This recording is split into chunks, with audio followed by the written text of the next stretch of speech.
Bonjour Paperboy. Bon ok, j'ai réussi encore une fois à publier une vidéo en retard alors que ce coup-ci on est en confinement. Mais en fait c'est que même si on est en confinement, en termes de devoirs avec la fac, je suis quand même débordé.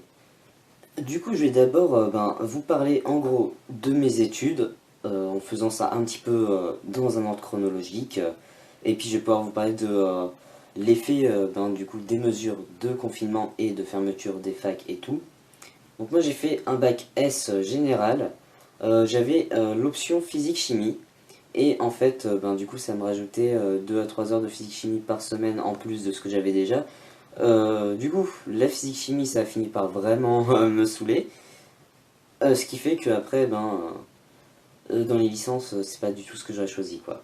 C'est pour ça que du coup au final je me retrouve en filière plutôt SVT alors que j'avais pas fait ça comme option. En plus de ça, je faisais aussi cinéma audiovisuel. C'était une option que je faisais du coup, c'était les mercredis après-midi. Il y avait ça au bac. Donc en fait, pour le bac, on avait fait un court-métrage dans un groupe qui durait une dizaine de minutes. Mon poste, c'était d'abord de faire les maquillages, un petit peu effets spéciaux pour les personnages. Donc pour résumer un petit peu l'histoire, c'est un petit peu... ça se passe en gros dans le purgatoire. Il y a une fille qui se réveille donc dans ce monde-là, donc qui est le monde des morts, qui ne connaît pas son identité ni la manière dont elle est morte. Du coup, c'est emmerdant parce que ils peuvent pas la juger sur si elle va aller au paradis ou en enfer. Et puis du coup, l'archange Gabriel, du coup, je faisais acteur en plus dans ce truc-là, donc je jouais le rôle de l'archange Gabriel. L'archange Gabriel donne son job qui était donc de juger les morts à cette fille qui on ne sait même pas d'où elle vient, donc c'est totalement irresponsable, et il lui propose d'essayer de chercher son dossier donc qui était perdu. Et donc au fil du temps, Gabriel cherche, il trouve rien, enfin si, il finit par trouver au bout d'un moment donné que du coup, son dossier n'existe pas parce qu'elle n'est pas morte, donc en fait elle est juste dans le coma, après elle se réveille, et puis voilà. Et du coup, pour certains personnages donc, qui étaient des morts qui se faisaient juger, il y avait besoin de faire un petit peu de maquillage effets spéciaux, genre il y avait une fille qui était morte brûlée dans l'histoire, donc fallait faire le visage brûlé et tout quoi. Et ensuite j'ai fait aussi le montage. Donc en fait j'aurais aimé travailler dans le cinéma, mais du coup voilà, APB, mes parents, et ensuite à la réflexion, je suis juste pas vraiment très bien dans les travaux de groupe quoi. Donc en fait ça aurait été un peu la merde. Je me suis inscrit à l'université. Comme je suis passé par les procédures complémentaires de APB, il restait plus vraiment de place.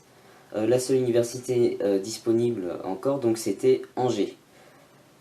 Et du coup, j'ai fait ma L1 dans la fac de sciences à Angers. Au semestre 1, en fait, on était tous en SVT. Donc en fait, il y avait autant de biologie que de géologie. C'était totalement la suite du lycée. Après, donc au semestre 2, c'est là où on pouvait choisir. Parce que du coup, Angers ne fait pas de filière mixte. Il y avait le choix entre biologie ou géosciences. J'avais un peu moins d'intérêt pour la bio, c'est toujours le cas en fait, la bio ça me saoule. Du coup, j'ai pris géosciences. Donc en fait, c'était de la géologie vraiment pure et dure quoi. On faisait de la cartographie, on allait sur le terrain, on observait les cailloux. Et donc, pour la L2, j'ai décidé de changer de fac. Donc j'ai fait mon transfert à Nantes. Et du coup, je me suis inscrit en L2 BGE. Donc en fait, BGE, c'est l'acronyme de Biologie, Géologie, Environnement. Donc en gros, c'est de la SVT, quoi. T'as un petit peu de tout. Parce qu'au début, je m'étais dit, en fait, quand je me suis inscrit à la fac, c'est que par défaut, je peux pas faire le cinéma. J'étais assez bon en SVT. Je peux tenter d'être prof. Au final, je pense que c'est une mauvaise idée. Parce que je supporte pas trop le bruit, et notamment quand c'est plusieurs personnes qui parlent en même temps. En fait, les gosses, c'est bruyant, quoi. Et prof d'SVT, c'est 2 tiers de biologie, 1 tiers de géologie. Donc, quand t'aimes pas trop la bio et que la bio ça te saoule et que tu préfères faire de la géole et juste ça, c'est pas le bon deal, quoi. Mais je m'en étais pas encore rendu compte à ce moment-là. Donc je me suis inscrit en L2 BGE. Bah, le premier semestre de la L2, donc en fait t'avais pas trop de mineurs à choisir, donc c'était juste biologie, géologie, environnement, donc tu fais de l'SVT. Après, au deuxième semestre de cette L2, donc c'est-à-dire le semestre 4 en tout, vu que les unités c'est des semestres, tu pouvais choisir donc ta mineure. Et en fait en BGE tu as seulement deux mineurs disponibles. Tu as la mineure enseignement et environnement. Donc au début j'avais choisi enseignement. En fait, la seule différence qu'on avait avec les autres qui faisaient environnement sur l'échelle de ce semestre, on avait beaucoup d'enseignements communs, c'est juste que moi j'ai fait de l'immunologie, donc en fait on a travaillé sur l'histoire des vaccinations et tout. Eux, ils ont fait à la place de la stratigraphie des biostatistiques. Bon, en soi, la stratigraphie, j'en ai fait pas mal à Angers pendant que j'étais en géologie, donc en fait j'ai rien perdu par rapport à eux. Parce que du coup, après, arrivé en L3, enfin à la fin de la L2, j'ai vraiment compris que c'était une mauvaise idée prof, donc je me suis dit, ben, il faut que je change de truc. Donc au final, j'ai vu que notre choix de mineur n'était pas définitif. Ce qui fait que, en fait, quand je me suis réinscrit pour la L3, on m'a redemandé de choisir entre enseignement et environnement. Du coup, je suis parti dans l'autre mineur, sans avoir forcément d'objectif de métier. Là, c'est juste vraiment, en fait, je ne sais plus vraiment exactement ce que je veux faire. Donc, en fait, je fais par rapport au cours où je m'en sors le mieux, enfin, qui m'intéresse le mieux aussi, parce que je suis capable de réussir dans les trucs qui m'intéressent pas, parce que je me force. Disons que mes parents, quand j'étais gamin et ado, ont longtemps fait du chantage avec moi. Et pendant mon enfance, ils ont été quand même assez maltraitants, ce qui n'est plus le cas maintenant. Mais bon, en fait, ben, c'est pas cool quoi. Disons que si j'avais moins de 15 sur une note, ma mère me giflait. Du coup, c'est un petit peu cette peur qui reste toujours, qui fait que même dans... Enfin, tant que la matière, si elle est notée, en fait, même si elle m'intéresse pas, je vais quand même me forcer au max et à essayer d'avoir des points. Bon, en vrai, j'ai pas beaucoup de notes qui dépassent 15 à l'université, parce qu'en fait, ça note vraiment sévère. Et du coup, heureusement que mes parents n'ont plus rien à foutre de mes résultats, et puis surtout que je suis loin d'eux, et en soi, ça fait depuis mes 13 ans que je me fais plus frapper. Mais bon, ça reste pas cool quand même, quoi. Bon, du coup, la mineure que j'ai choisie, donc là, elle est, ben, pour le coup, là, elle est définitive.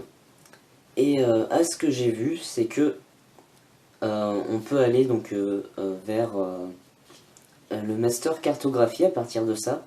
Donc en fait, ce qui est marrant avec cette filière, c'est que déjà c'est un mix entre deux filières, mais en fait, elle te bloque en termes de choix de master.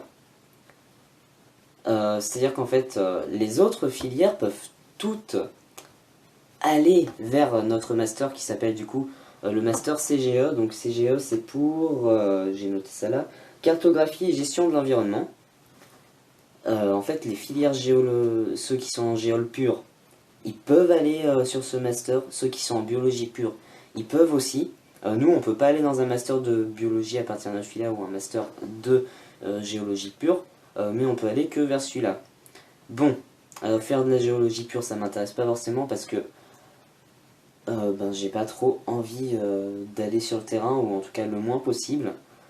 En fait, c'est là où du coup le principe là du confinement, de la distanciation sociale, le télétravail, téléétudes et tout, c'est assez marrant parce qu'en fait, je pense que je fais partie des personnes qui, ça se trouve, vont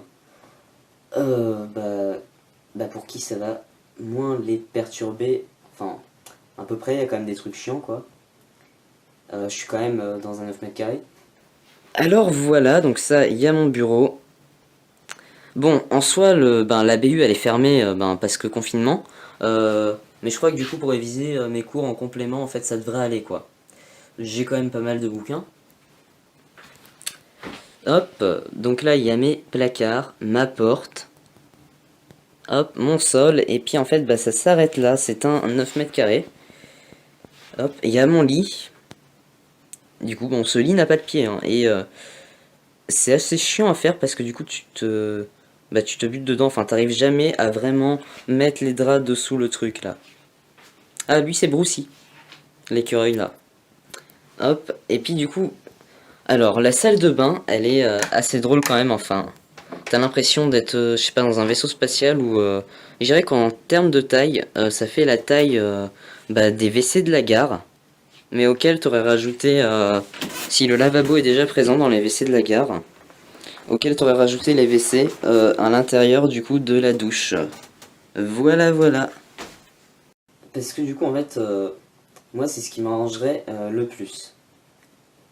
Et l'avantage que je vois, c'est que c'est clairement sûr que après la période de confinement, ben, la société aura changé et tout. Certainement, il y aura des lois qui seront passées. Pas forcément bien, euh, parce que le coup quand même de devoir faire des attestations pour dès que tu veux sortir dehors, même te balader un petit peu genre tout seul. Je pense que quand t'es tout seul, ça pose pas de problème. Bon, je vois partout, il y a plein de gens qui disent ah, c'est égoïste de se promener et tout. Si t'es tout seul, tu croises personne, donc tu risques pas de contaminer des gens ou de contracter le truc. Donc techniquement, ça pose pas trop de problème.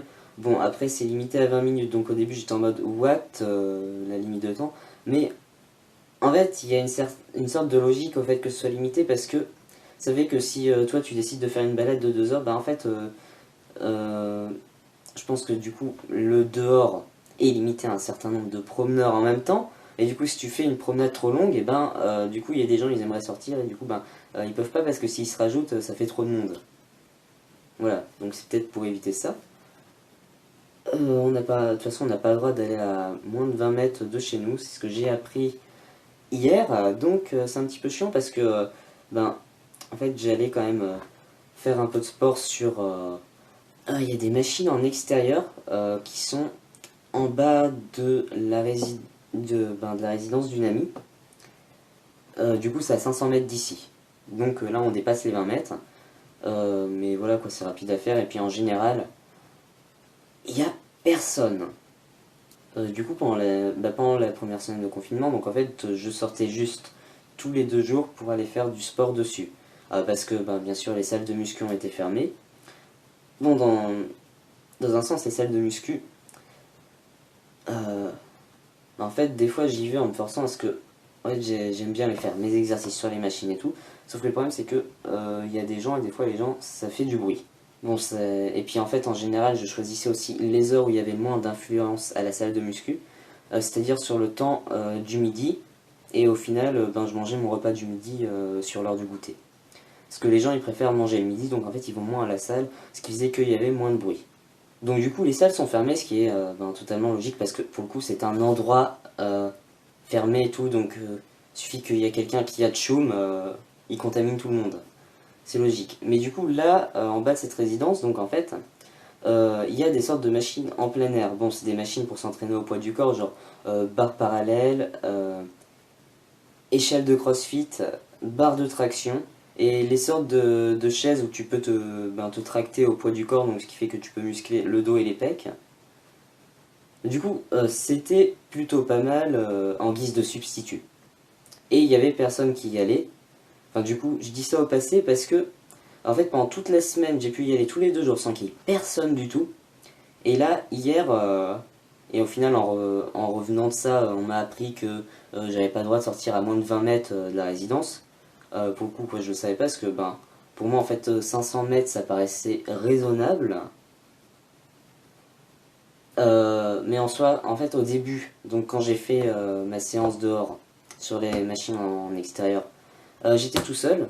Puis en fait, après, il y a une personne qui s'est rajoutée, puis une deuxième, puis une troisième. Donc en fait, même sans ça, je me serais dit, oui, en fait, c'est la merde, maintenant il y a des gens qui y vont dessus.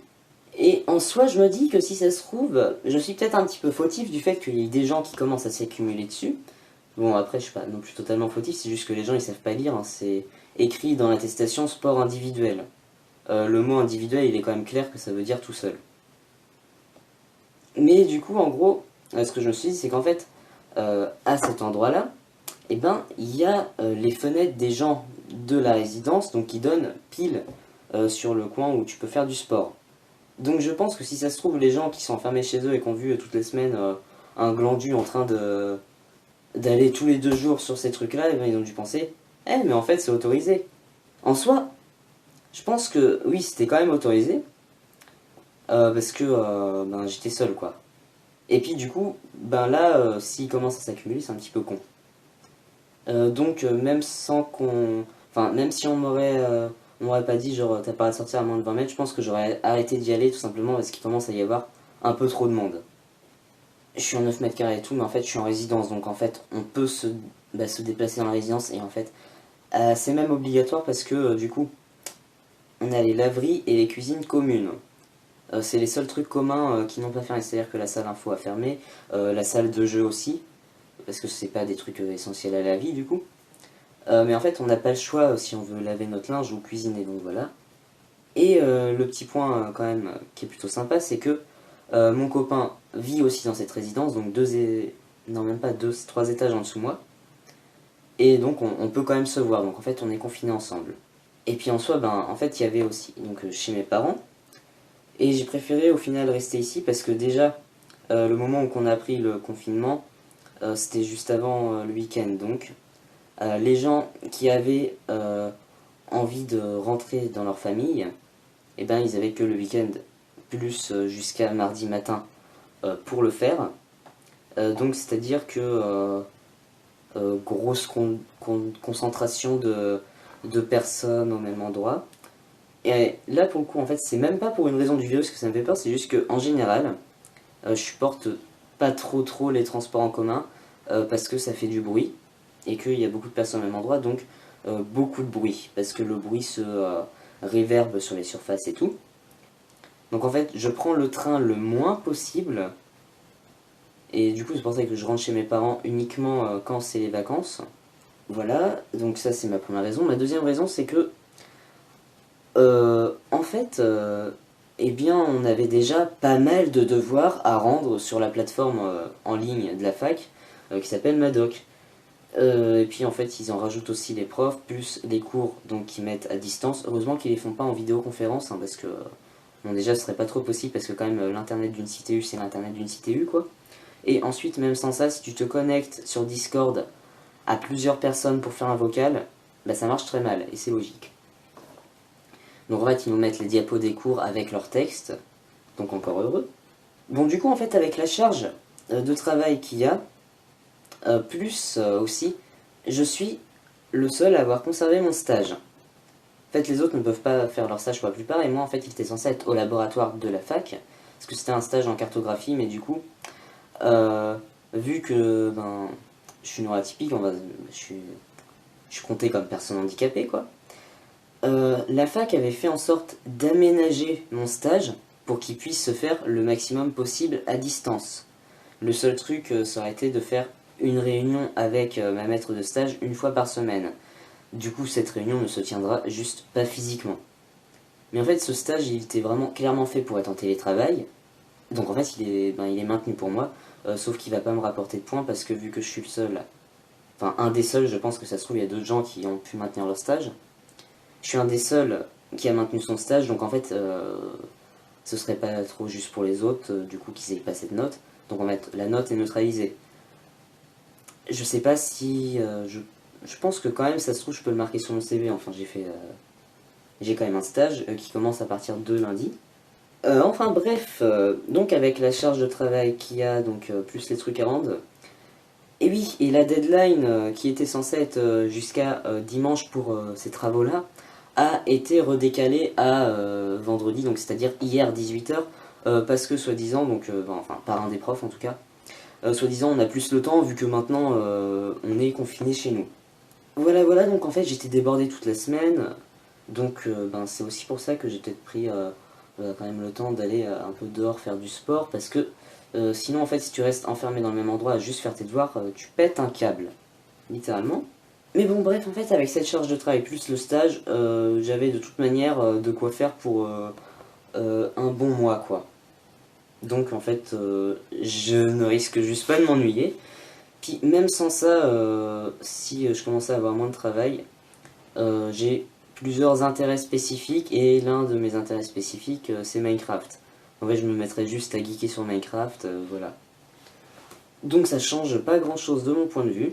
Je pense quand même à ceux dont leur opération a été annulée du coup par les mesures. Voilà, une pensée à vous. Soutenez-vous en commentaire si vous êtes plusieurs dans le même cas. Moi pour ma part, ma prochaine opération elle est censée être en octobre pour l'hystérectomie. J'ai pas eu de nouvelles donc je ne pense pas qu'elle soit annulée, mais en soi, en fait j'ai l'impression que du coup les opérations qui sont actuellement annulées, et ben en fait elles vont tout simplement être décalées, ce qui fait que admettons ceux qui étaient censés se faire opérer en mars se feront opérer en juin. Du coup ça prend la place de ceux qui se font normalement opérer en juin, ce qui fait que ceux qui devaient être opérés en juin vont se faire opérer plus tard.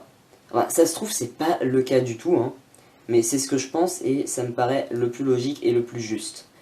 Donc à mon avis, ça se trouve, après on me dira que mon opération est décalée. En soi, c'est pas ultra grave, mais bon, j'aimerais bien que mon opération, du coup, si elle est décalée, retombe pendant un moment qui est censé être des vacances scolaires, pour avoir le moins de cours possible à rattraper. Bon, en soi, je vais essayer de de redemander un aménagement, ce qui est prévu, donc je vais essayer de demander à faire mon année en 2 ans. Parce que là, en fait, de toute manière, j'arrive pas à suivre. Enfin, je galère à suivre le rythme parce que ça devient beaucoup trop dense la L3. J'ai toujours ma tutrice, du coup, j'arrive à communiquer avec elle à distance. Et ce qui est pas mal parce qu'en fait, il y a des fois des trucs où, si sur le coup de l'auto-attestation, c'est quelque chose qui me semble tellement pas logique que ça m'a fait bugger. Et que j'arrivais pas à comprendre, du coup, qu'il fallait en refaire une chaque jour. Bon, après, ça va, ma tutrice, elle gère, elle m'explique tout par phrase simple et c'est comme ça qu'il faut agir avec moi. J'espère qu'elle est toujours payée, même pendant le confinement. À mon avis, je pense que c'est le cas. En tout cas, j'espère quand même pour elle que c'est le cas, parce que du coup, je lui demande quand même du travail, quoi.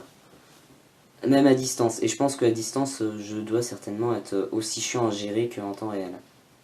Ah, le point aussi sur lequel, du coup, les mesures de confinement et de distanciation et tout auront pas trop d'impact sur mes études par rapport à la filière que j'ai, c'est que en fait, heureusement et à la fois malheureusement parce que j'étais vraiment pas bien, je faisais beaucoup trop de crises à ce moment-là, et ben en fait, dans ma fac, ils ont mal organisé l'emploi du temps.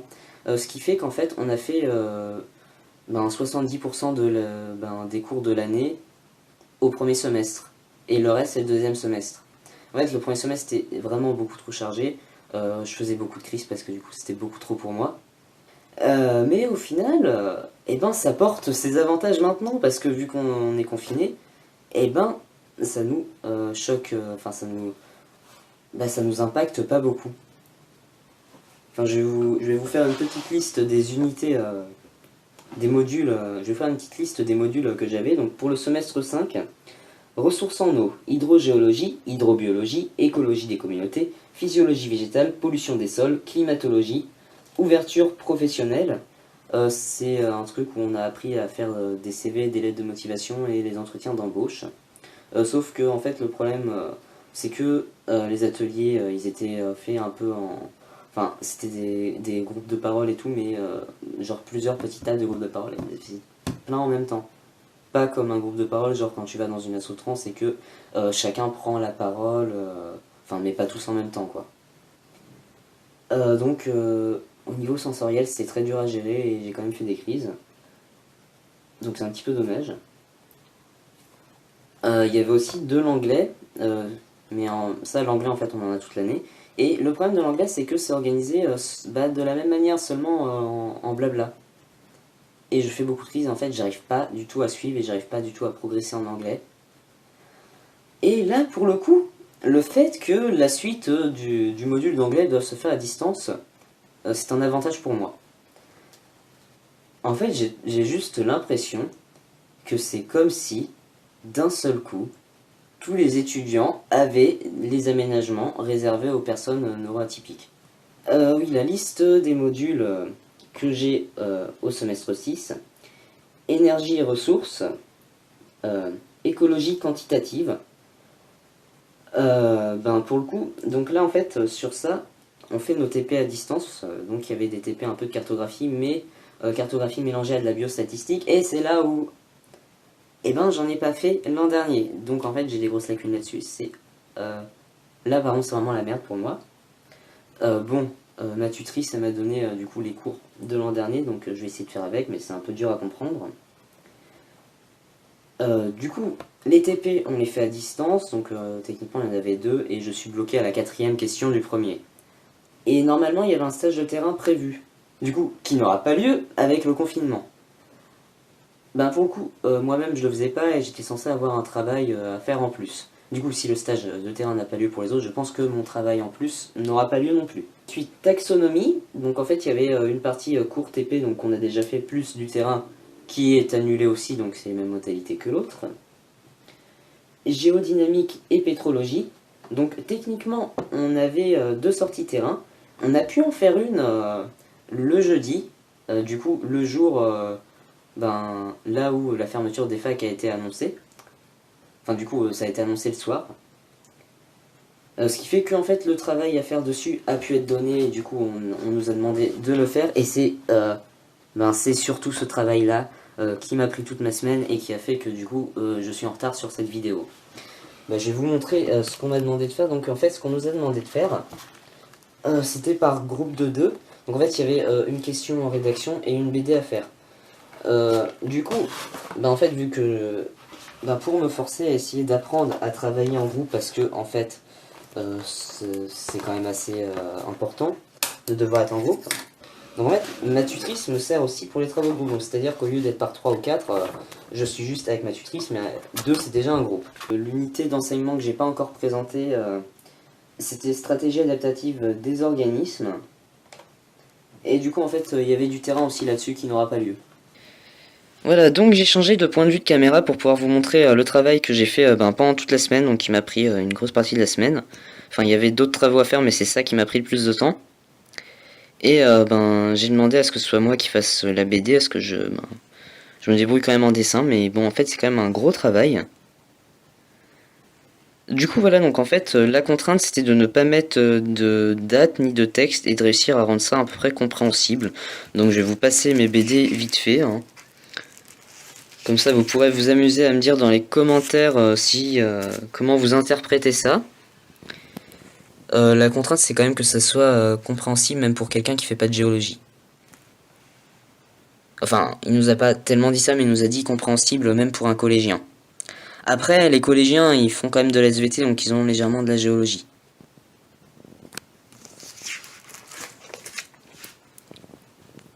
Hop. Voilà. Bon, je passe vite sur les images, mais bon, vous pouvez faire pause, et puis en plus, ça fait beaucoup trop de temps que je parle. Bon, le petit room tour, comme prévu. Bon, et du coup, à une prochaine vidéo. Au revoir.